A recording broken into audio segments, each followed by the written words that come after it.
Jésus, il connaît tout. Dès qu'il est né, il connaît tout. C'est faux.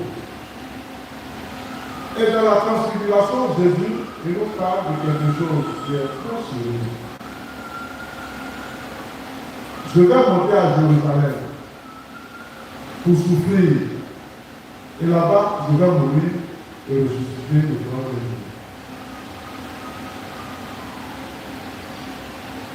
Si on demandait aux chrétiens pourquoi Jésus parle ainsi, le chrétien va dire parce que Jésus connaît tout. Non. C'est parce qu'il a conscience de son messianisme filial. C'est un gros mot, mais ça veut rien dire. Tout simplement, Jésus, il est homme-Dieu.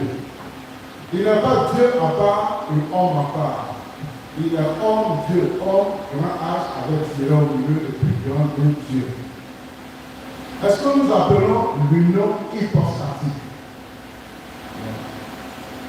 Il est en une nature. Et c'est ce que nous devons comprendre. Jésus,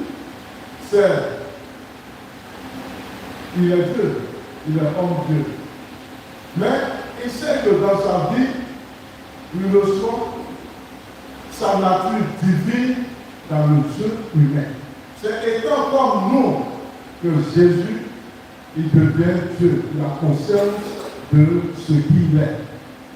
Mais ce n'est pas parce qu'il est Dieu qu'il comprend qu'il est homme. Non, il est homme, mais il reçoit son Dieu divin dans le Dieu humain. Et c'est ce qu'il matérialise pour ses amis. Ça, c'est très fort. Parce que nous, les chrétiens, nous faisons de Jésus un Jésus passif. On prend tout sur lui. Si comme Jésus, c'est un féticheur. C'est le féticheur, quand tu vas chez lui, il regarde dans son canari, il dit que voilà ce qui est derrière toi. Jésus n'est pas comme ça.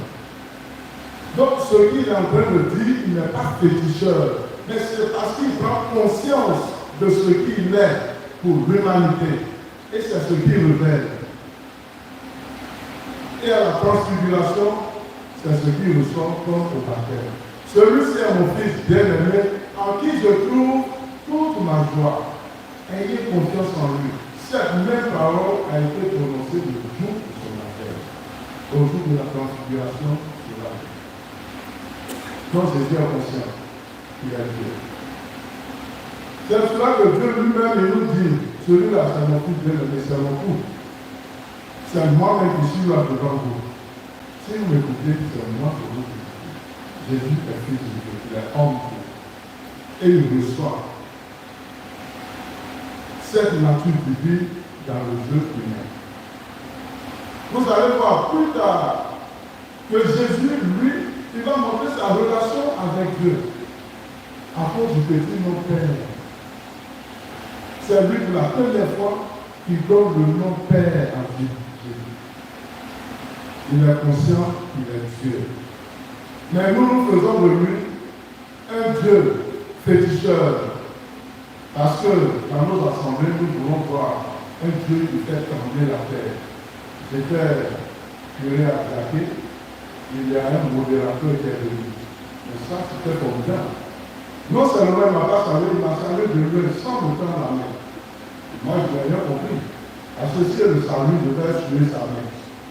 Parce que mon budget faisait l'évangélisation. Moi, je suis vrai de cette chose-là. Et il est venu, ça peut les paroles, c'est de la chambre le plus juste à côté de lui, comme aussi. Il dit, tout ce que vous allez prendre feu, quand je vais toucher les carreaux de l'autel, vous allez voir ce qui va se passer. Donc, moi, j'étais dedans, j'attendais tout doucement. Je suis patient, je vais voir ce qui va se passer. Et effectivement, quand il a touché les carreaux de l'autel, l'église était blanche. Tous les chrétiens ont commencé, même les hommes qui étaient dans l'église, à taper leurs pieds, si comme il y a des manières de fourmis qui montent sur eux. Alors les grosses femmes ont grimpé les bancs. Je n'ai jamais vu ça sur la terre. Moi, je ne savais pas qu'avec Jésus, on pouvait prendre la hauteur comme ça. Mais les cris qui sortaient, non, quelqu'un était en danger, n'a jamais crié ici.